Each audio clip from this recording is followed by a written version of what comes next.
Welcome to this special edition of First Person, commemorating the UAE National Day. Asianet pays tribute to the 32nd birth anniversary of this nation.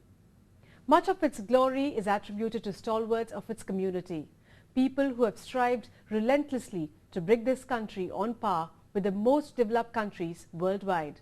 Icons who have dared not just to dream, but to translate those dreams into milestones. Tonight we have with us a special guest who's contributed in his own special way to the UAE's history, who can look back with nostalgia at the country that was and look forward with pride at the country that is.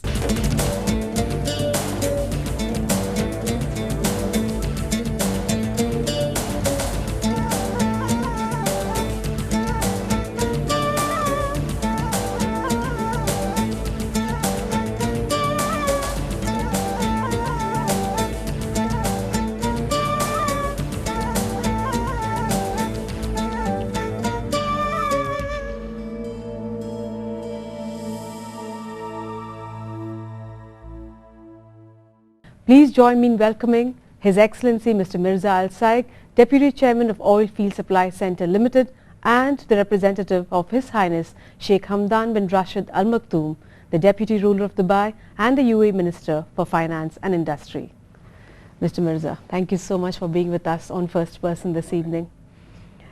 As a UAE national, how does it feel standing at this moment in history, looking back at the 32 years of this birth of this nation? It's mixed feelings of pride and hope and fear. The fear of course, that things might go wrong. Alhamdulillah, nothing went wrong since 1971. Everything was according to plan that was originally put and laid down by His Highness Sheikh Zayed, the President, and the late Sheikh Rashid bin Said Al Maktoum, who together from 1968, when we were young at the time in the college, and we heard that the two rulers have met in the borders between Dubai and Abu Dhabi in order to proclaim the formation of United Arab Emirates at the time when the British decided to withdraw from the east of Suez. Of course, at that time we were all really felt so big and honored and able to face the world with one identity, with integrity, with some sort of identity, in order to say to the world that, look, now we are a state. Thank God, things have moved very well, and the 5 other states who form the United Arab Emirates today have joined one after the other, and all proclaimed one union on the 2nd of December 71 by signing the treaty with Britain, a friendship treaty with Britain, and then the UAE has begun this new era since midnight of 2nd December. Do you think at times when you're thinking within yourself that the country is progressing too fast for its own good? No, I don't think it is too fast. Everything has been planned. Everything according to plan, and luckily we have people who look after these plans, and they are accountable, questionable, able to give,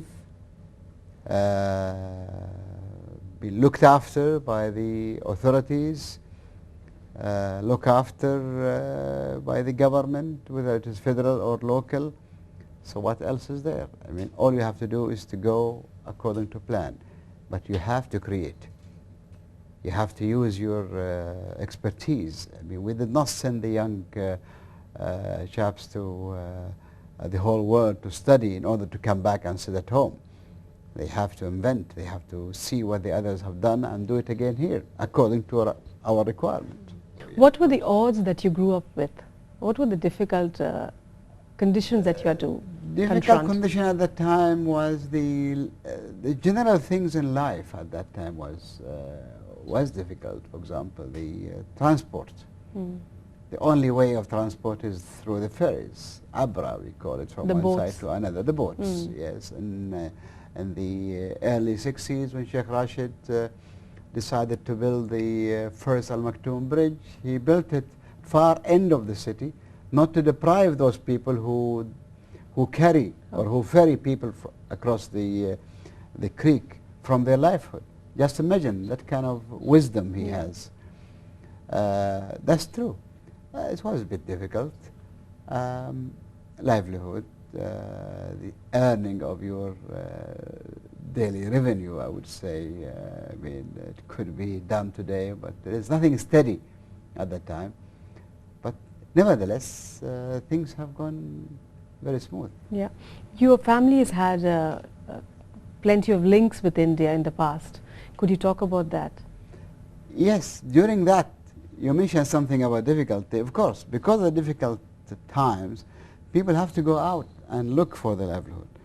So India was the only destination at the time for trade and business, and pearls where really people are going to dive for them here in the winter and sell them in the summer. Sell them where? I mean, India is the only destination, and because of that, there was some kind of links and friendships that developed between families in India, especially in Bombay and Calicut and Calcutta and Delhi, Madras. Families there and families here. You can see that the old families like Sayegh family, Al-Fardan, Al-Utayba, Al-Dalmouk, Al-Fahim, Al-Shamsi, lots of families that have Al-Awais, Al-Mulla, Galadaris have lots of links with families there in order to deal with them in these kind of dealings. And luckily, India was so close to the heart of everyone because of the language, because of this kind of trade business links, and built up to the extent that my family have started their own base in Baikilla. Okay, Baikilla, Bombay? In Baikilla, Bombay in the early 40s in order to look after two things, the trade and the people who come for treatment.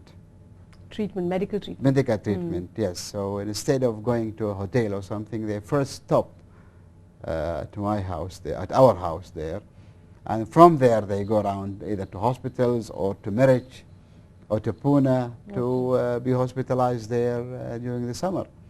So this is what happened really. So we built up our own base in Baikalla, which was sold only a few years back really. It's not that long really when the family decided to come back to Dubai. The four forefathers have expired and they were all buried in Bombay. And the youngsters decided that they should come back to Dubai where they belong. Yes. Yeah, yeah. Your father was one of the first persons who started a school in Dubai. My father went to Bombay for medical treatment at that time. He had some trouble with his thighs, and he was hospitalized there for a long time. And during this time, he managed to learn Farsi, Urdu, and English during that period of time in which he was in the hospital and at home, of course.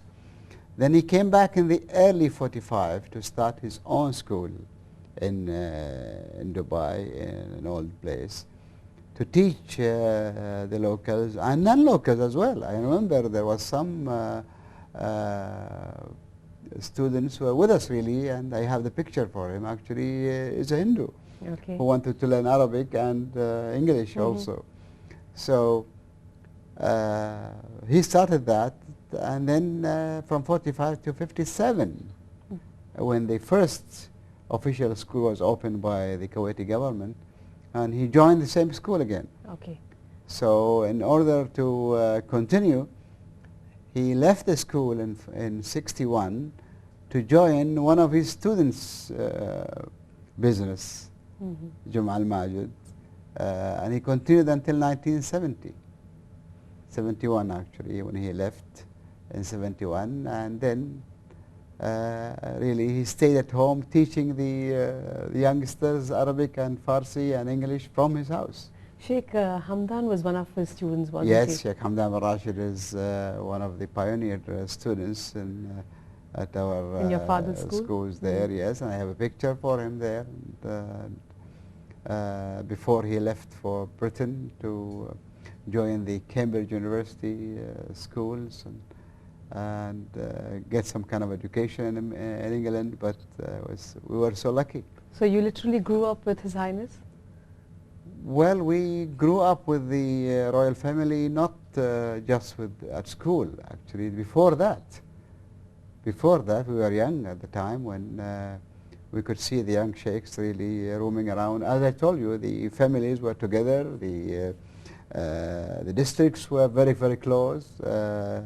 Everybody knows the rest of the society, so it is not an abnormal thing to be together with the royal family. They are, of course, they consider themselves really part of that society. We are lucky to have such a family, of course.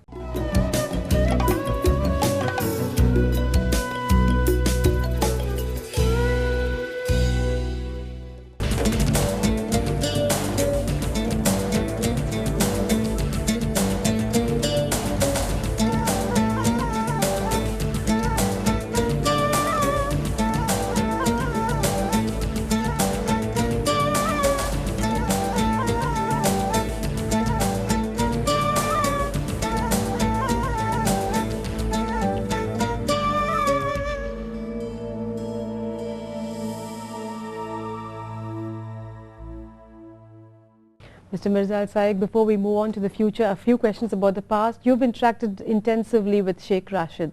Could you recall those experiences and what you've learned out of your association with him? We look at Sheikh Rashid as a father before all. He used to come to our side and sits in the majlises where the family used to sit. And he knows everybody's business and connections. Of course, we learned from him the vision. As I said, that Dubai in the 1958, when Sheikh Rashid took over, after the sad demise of his father, of course, Dubai at the time was a trade spot, but was developed by the vision of Sheikh Rashid to what we see today. And luckily, the sons of Sheikh Rashid are following path also, of course. Sheikh Rashid has taught us all the meaning of work. Work. So we have to work in order to earn. There's nobody who can sit really idle and get fed or something. No, you have to do something.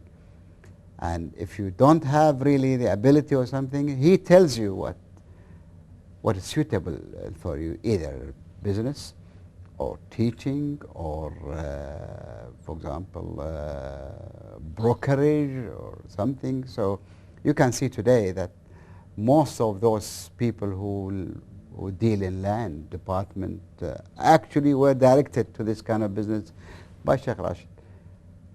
He tells them that why don't you go and sell this land, or why don't you go and buy this land or something like that. So for that sake, people have developed. Can you imagine, for example, the vision of Sheikh Rashid when he asked Ahmed Baqir to go and build the Jabal Ali Hotel in that area? In the middle of the desert. In the middle of the desert. Yeah. People said, but it is really a losing business. But Sheikh Rashid said, no, it will not. Just go there and try to build a hotel and we will support you. So that was the first resort. The first resort really on the beach, Dubai, and then followed by the other hotels. And now it shows that he was right. Most of his plans were criticized, weren't they, when he first envisaged it, and then he proved his point at the end? Well, they criticize him as, for example, they criticize the Jabal Ali port as white elephant, for example. They criticize the airport as not necessary because we have Sharjah airport next to us. And that's proven wrong. That was proven wrong, actually, and he started, for example, building roads going east and west in order to show the people that you can reach these areas by building around those parts. He supported the trade with the other countries, for example. He began to support the formation of banks. So no wonder that the first bank was the National Bank of Dubai was from his support, really, when the families began to think about another bank other than the British Bank, for example, which was a correct decision. When you look at the landmarks in the country, what makes you feel very special about your heritage? Which ones make you feel special? I would say Dubai as a whole is close, very, very close to me. I cannot really distinguish one from the other. But I would think that the Trade Center is landmark, because the Trade Center, when it was built in that side in 1979, people began to say that, we know Dubai from that landmark. They could identify Dubai. Identify Dubai. When you reach that area, you can go this side to Abu Dhabi, this side to Oman, this side to Deira, this side to Dubai, this side to Jumeirah. So that was the center that was supposed to have been the center of Dubai at that time, but it was on the outskirts of Dubai. At that time it was the outskirts. Now it is the heart of Dubai. So that shows you really how much development has been there since 1979. I mean, I remember 79 is not that far away, but when it was built, everybody said that, what on earth we are going to do? I mean, it's so far away and nobody's going to live there, and this and that. Can you imagine? Yeah. This was in less than in 2 decades, the whole thing went differently. Yeah. Yes. Coming into the present, what are your viewpoints on UAE's economic relations with India? Do you envisage an increased investment into that country? In India or in UAE? In India, on part of the UAE? Of course. Investments today doesn't really belong to a state. You have to go and see others. India has got lots of capabilities, lots of opportunities. I always say that there is a triangle which we have to develop, we have to invest in that. This one is Dubai, Bombay, I would say, and South Africa. These 3 centers have to be developed to the best interests of the 3. India has got lots of capabilities, opportunities, with a great democracy on earth, a great population, ability to modernize, the power to manufacture, power to consume, and there is an interrelationship between UAE and India that was developed in the late 30s, I would say, which has to be developed now to the best of interest of both. Now, UAE business people have to go and look at those opportunities and try to enter into partnership with the rest of the businessmen in India.